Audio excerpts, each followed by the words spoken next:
You're listening to Elevate, the official podcast of Elite Agent magazine for real estate industry sales professionals, property managers, and leaders. Each episode, we bring you behind the scenes coaching, news analysis, exclusive interviews, technology, and more to help you list more, sell more, and elevate your results. To subscribe to the magazine, visit eliteagent.com.au/subscribe.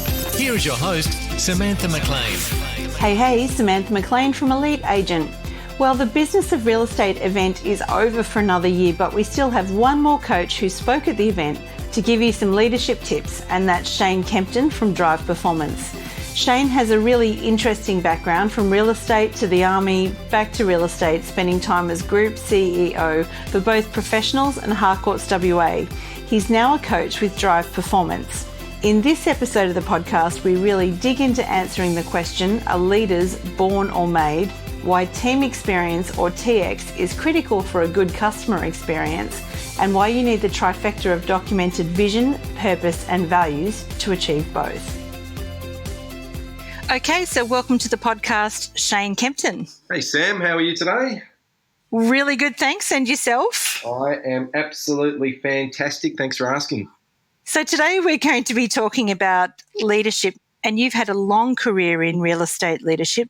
So you've served for Australia in the Army, and you've also had CEO positions with both Harcourts and the Professionals, and now you're a professional speaker and a mentor, as well as being an accountability and business coach. So give the listeners a little bit of background on the path that you've travelled to get where you are today. Thanks, Sam. Look, it's been an interesting journey and one with lots of highs and lows along the way. But I started in the real estate industry back in 1995. Had a great mentor at the time, Jeff Baldwin, who was a great leader and taught me the ropes. And I spent 5 years as a salesperson, did quite well, but I had the wrong game plan back then. The market crashed over here in Western Australia and I was still spending money as if I was earning great income, and slowly but surely the bank account went empty and I was left with my tail between my legs, not in a really good financial position. I actually jumped ship from my boss thinking I'd chase an extra 1% from a competitor, and in the end that just spiraled me all around the wrong way and I ended up going broke. And I went back to my original boss, Jeff, and I said, mate, what have I stuffed up? I've jumped ship, and he says, mate, you need to learn about loyalty and discipline. Go join the Army. And so I did. So that's how my military career began. And I spent 5 years in the military, learned a lot about discipline. I had to lose a little bit of weight to get in there. So I had to switch on my discipline before I joined the Army. And the way that all came about was I was just that hungry and I had this vision of being in the military and specifically working with the SAS. And that vision switched on my discipline and my desire, and I ended up serving 5 years. My last two was with the Special Air Service Regiment, which was a fantastic couple of years. You have to give 6 months' notice when you're in the military, and I called my boss back. I said, Jeff, look, I'm ready to come back. I've learnt my lesson.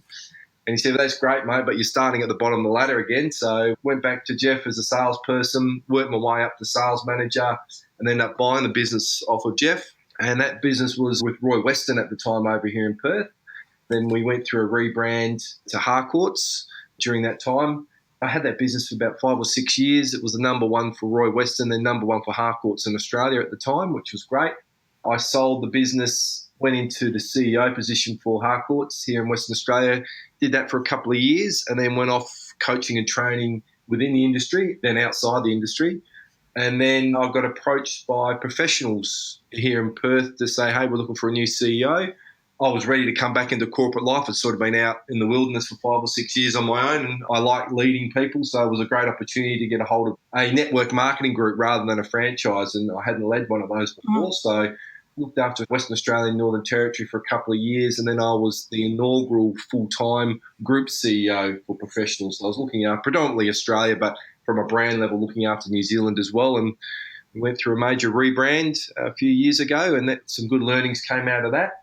And then I stepped down from that role June last year and have been back in the coaching and training space with Michael Sheargold. He's head coach for Drive Performance. It's a coaching program that he and I have developed, and it's a great mix of his IP, my experience, and we're really excited about where we're going with Drive Performance.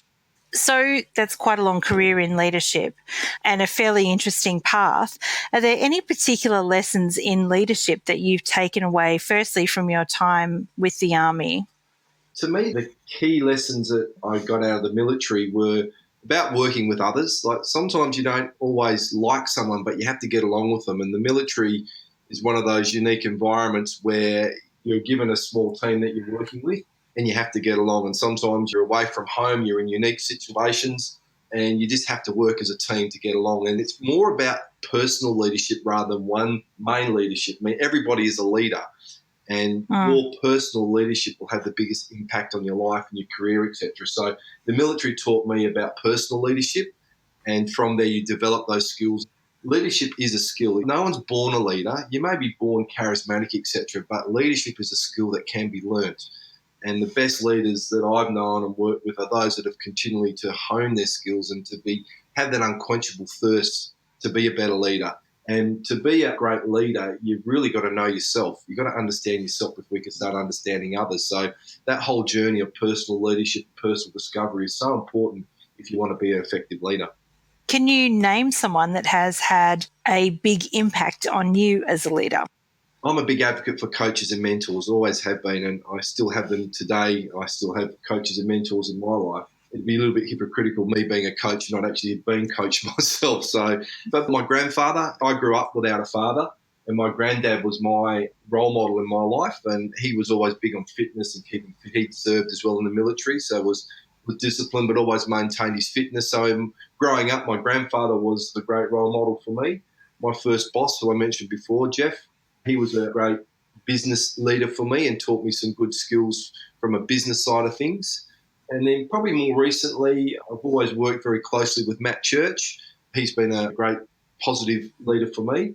And now with my partnership with Michael Sheargold and Shane McLucas, both those boys are great leaders and have great skill sets in what they do. So I'm learning from them as well. Plus, I'm an avid reader and listener. Like I've got my virtual coaches like Robin Sharma. He's a fantastic influence and very much on the human side of things, which is what I'm big on. I'm really about the whole human experience, and Robin really articulates that well in his training. What is one of your favourite lessons from Robin? I know he's a favourite of a lot of people out there. I think it's that whole empathy side of things and the personal leadership message that he brings as well. You know, that whole understanding of other people, understanding yourself before you can understand others is probably a key takeaway that I've got from Robin over the years. Everyone talks about the 5 a.m. club and all that sort of stuff. I first heard that from Robin 15 years ago, 15, 20 years ago, that whole power hour in the morning. And that's probably one of the main disciplines I've taken away from him is that get up early, spend that hour, invest that hour in yourself in meditating, exercising, setting your day up. That 20 minutes in each one of those spaces really sets you up for the rest of the day. So is that what the first hour of your day looks like? Are you a 5 a.m. clubber? I'd be telling Porky Pies if I said I get up at 5 o'clock every day, particularly I'm looking out the window now and it's a cold, wet day here in Perth, and I wasn't up at 5 o'clock this morning, but I was up early.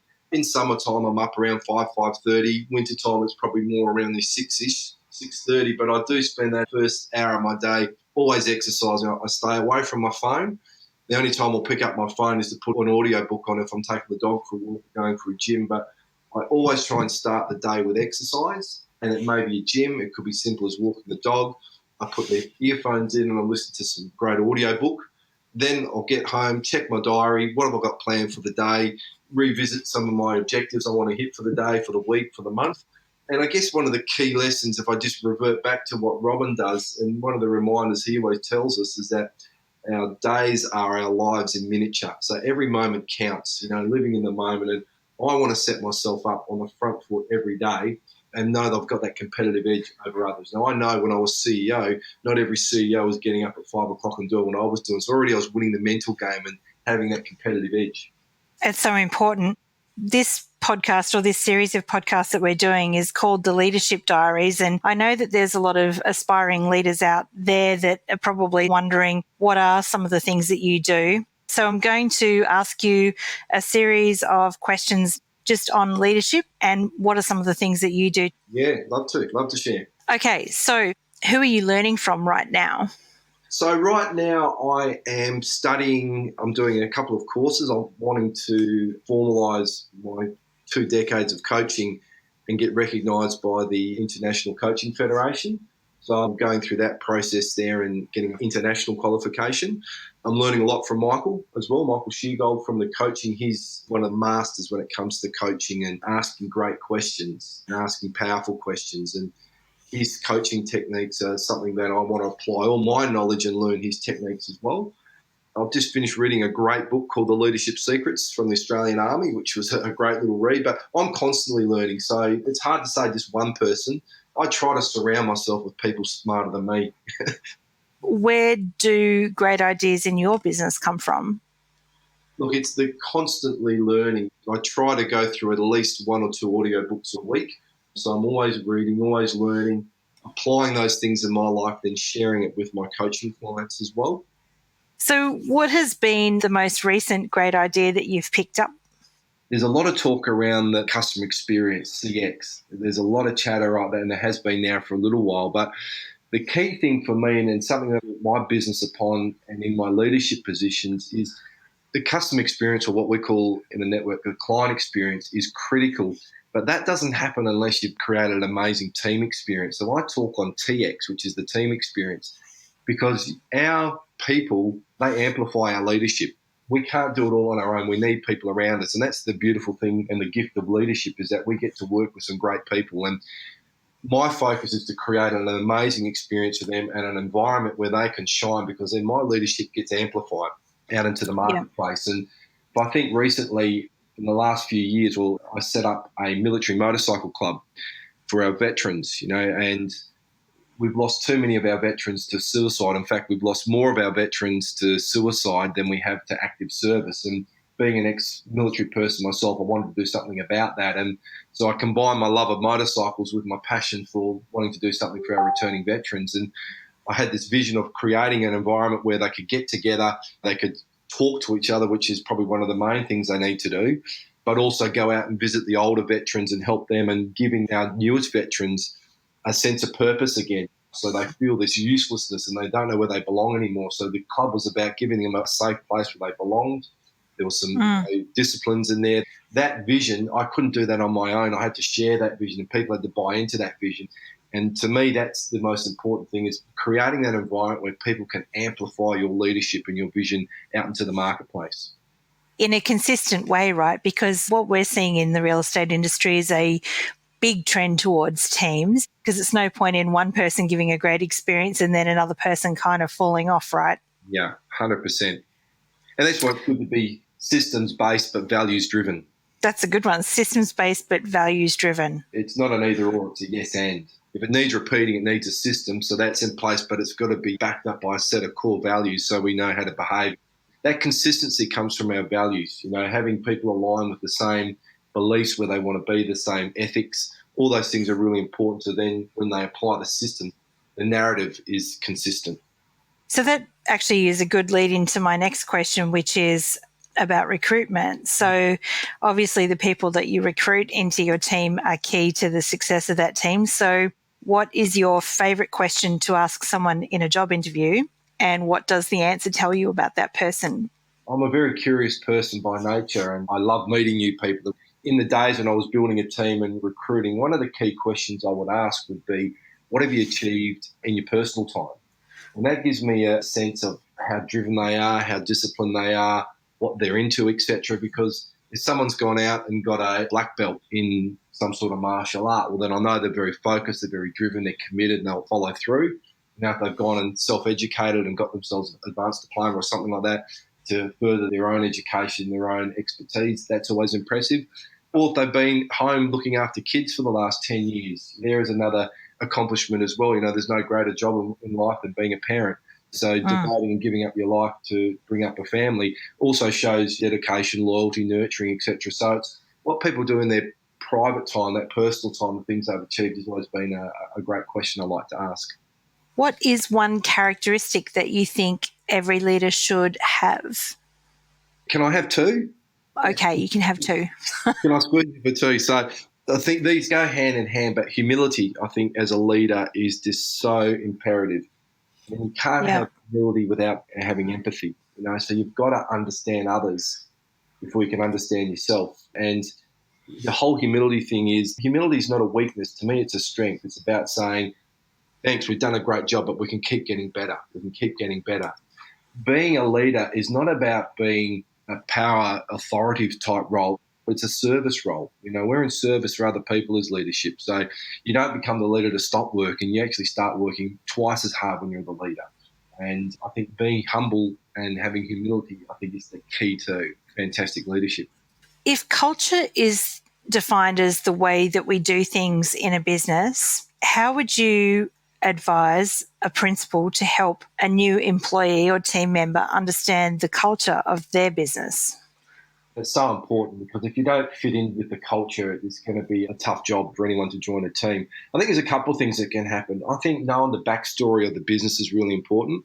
Now, when we went through the whole rebrand at Professionals, I had to really rally the troops around the country, to work together as one team. Was a bit of narrative that we used, but it was connecting back to the original story, which really dug up our culture. Over 40 years ago, 6 independent entrepreneurial real estate agents got together and said there's got to be a better way. And that story really connected and drove our culture that I was trying to recreate back at Professionals, challenging the status quo, looking for a better way to do things. And that was the foundations of Professionals, how it was born over 40 years ago with that story. So that was a real connection back to the culture. But if you think about the definition of culture is really just our collective behaviour, behaviour is on the tip of the iceberg. We see behaviour, which is really manifesting what's happening below the surface, which is our attitude, and what drives our attitude as our values and beliefs. So getting really connected with what the values are of the business will determine what the attitude is and then what the eventual behaviours are. So I think leaders need to be able to articulate their values of the business very clearly and simply, because those values are going to drive the behaviours, the eventual behaviours of new people joining the team, and connecting it to a why. Simon Sinek's written a great book, and everyone quotes it, called Start With Why. And it's so true. As a business leader, you've got to know why you're in business. What do you do? Why have you created this organisation? The money and the profits are a nice side effect, but there was a deeper reason why you went out on a limb, you took your mortgage, you backed yourself to set up this business. What was that reason why? And if you can articulate that and tell that story and connect it with your values, there's your culture. And it's not a written document. It's how you behave. It's how you talk. It's the language that you're using within the organisation. That's the culture. Yeah, that's super powerful. And I mean, you've said that a couple of times now, is that it's about the values. Maybe just to sum that up, if your values are not defined within your business, that's something that you probably need to do ASAP. 100%. It's this foundation, these 3 building blocks you build your business upon. It's your vision, it's your purpose, and it's your values. They are the 3 non-negotiables. Without that, you've got a shaky foundation. They are the cornerstone of which you build a magnificent business upon. What advice would you give to someone going into a leadership position for the first time, drawing on all of your experience from the Professionals and Harcourts and the Army? What advice would you give? I think it's a lot about listening. In all my CEO positions that I've held, the first 3 to 6 months was about listening, finding out what the state of the nation was, what's happening on the front line, not going in there and saying I'm going to change the world, but actually finding out where the business is at, what's going on with the people on the ground, and really listening and understanding and getting your finger on the pulse where the organisation's at. Win the hearts and minds of people, and then from there you can start to introduce change and change things. These going in there and riding in on your white horse and being the saviour of the business is poor leadership. There's a really good book called Good to Great, and they talk about the 5 levels of leadership, and that level 4 leadership coming in on being the saviour and the business is all about you and nothing would have happened without that leader is not quite there. But that level 5 leadership, that person that is behind the scenes, that lets the team take the victories, you be the one that will cop the criticism and take the falls for the team. It's that level 5 unassuming sort of leadership, which I really love. And I think if you're going to emulate yourself and develop skills as a leader, do a lot of listening first, understand your people that you're serving, and be coming from a position of service, not from a position of dictatorship. You are serving the people that you are leading. And if I was going to suggest a book for someone to read, there's a couple of books, but one of the great books out there right now is Legacy by James Kerr. And I love that book. It's an amazing book. You can pick that up in any chapter and read through it. And yes, Simon Sinek's book, Start With Why is a great starting point. But if you want to bookend the story, grab Legacy. just understand that whole culture. While I was at Harcourts, I had the privilege to work with Gilbert Anoka, and that whole rebuilding of the All Blacks was happening while I was at Harcourts, and Gilbert was sharing a lot of these techniques in the book that has now been written about. He was sharing that with us as leaders within the organisation. So it was a fantastic time to be part of that organisation, and to be learning from someone like Gilbert was a real privilege. And I'll never forget, there was a moment there where we were going through a really tough time, and we were actually going through the rebrand from Roy Weston's to Harcourts. And I was CEO at the time, and it was a real challenging time, as you can imagine. And Gilbert actually did a personal haka for me. The haka was about giving you the challenge. Are you willing to take the challenge on? And having someone give you a haka directly to you, it was one of the most humbling, amazing experiences that I had. To take the challenge up of this whole rebrand and where we were going was quite a privilege and an honour. And I'll never forget. I'll always be grateful for those times I learnt from Gilbert, because he's truly a magnificent leader and coach. My journey in the different businesses that I've been in and organisations that I've led, even from the military through to the motorcycle clubs, the different secret societies I've been a part of, there's all these rituals that tell the deeper story, the greater meaning behind what's going on. And I think when you can connect to that and this whole human experience, you can connect to the meaning of things, really is a powerful shift. Have you seen any great rituals among the real estate businesses that you've worked with? Different businesses have different things that they do. And it may sound corny, but it's all these little 1%ers that build up, like doing the birthday cake. When it's someone's birthday, you bring the birthday in and everyone has to have a piece. Having a casual day on a Friday for something. Those rituals like that, there could be the Christmas party at the end of the year can be a certain ritual as well, that a team is famed. I know one of the businesses that I worked for wasn't real estate, but it was in the mining industry. I was chairman of this company, and there people joined that business just to be part of their annual Christmas party that they would do at the races. Like this unbelievable party that would go on. There were so many presents. The whole families went there as well, like kids and everything. It was just an amazing experience. There's lots of little things and different artefacts that you do within your business that creates these rituals. What's the worst advice you've ever heard given to someone starting a career in real estate or going into a leadership role? The worst advice is saying that it's all about you. Like, as the leader, you've got to be the powerful leader out there. You've got to dictate the terms, and you can't be a nice person. I guess like that whole having that distance as a leader. I think the better leader are those that understand their people more. And there is that line where you can cross, but I think being a standoff leader and not having any relationship with the people that you are leading, I don't think that's good advice at all. I think you need to understand your people and build that respect and rapport with them if you're going to be able to lead them. It's interesting that you say that, because some people believe that showing too much of themselves can be a little bit of a sign of weakness. But what you're saying is that's the exact opposite. I think being vulnerable as a leader is powerful. If you can show your people and be vulnerable, warts and all, your strengths and your weaknesses, and being vulnerable is actually a strength, not a weakness. And in a world of transparency now, you can't hide anyway. You can't hide things anymore. We're all connected. There's more transparency. Our consumers, everyone's demanding transparency, and you can't hide anymore. So why try to be something that you're not? Be vulnerable. Show them where your strengths and your weaknesses are. Then you're more relatable. Then you get respect. And I think that authentic leadership is such a powerful, and trying to be something that you're not, you're going to get found out, and you're going to crash from a great height. Yeah. Shane Kempton, thank you so much.